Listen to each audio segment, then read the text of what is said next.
Алмаз Акунжанович, мен сиздин көңүлүңүздү Бишкек-Ош жолундагы акыбалга бергим келет. Мына 1-2 күндө үрөй учурган кырсыкка барыңыздар, көп болдуңуздар. 5 киши каза болду. Ошол транспорт министрлигинин ишти жакшы алып барбагандан болуп атат. Жол казылган бойдон калган, ошол ямалардан качам деп барып, машиналар биринин алдына бири келип, биздин жарандар каза болуп атат. Ким жооп берет ага? Төбө ашуудан ала келген чейинки жол, Бүргөндүдөн Жалал Абадтан чейин жол эч кандай каралган жок, жумуш иши жүргөн жок. Мен ошол жолдон өтүп келдим, 2-3 күн болду.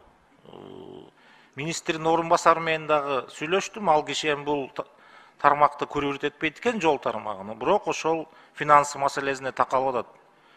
Ошо ремонт кылабыз деп жолду казып койгон боюнча суу самырда калып калган. Чоң-чоң яма болуп. Ошол эле убакта мына Азаттыктан иликтөө чыкты. Транспорт министрлигинин дагы бир көйгөй, бул Кыргыз темир жолундагы коррупцияга аралашкан адамдардын дагы эле кызмат ордунда иштеп атканы жөнүндө жеткиликтүү материал чыкты.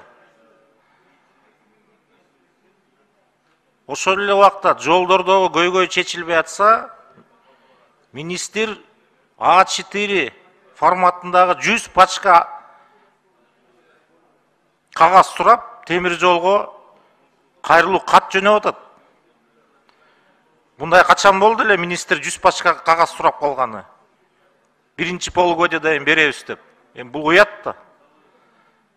Мамлекетте кандай министрлик болуп калды азыр? Транспорт, архитектура, курулуш, коммуникациялар министрлиги. 100 пачка кагаз министр таба албаса, ал эмне отурат ал иште? Кантип анан Бишкек-Ош жолун карайт ал?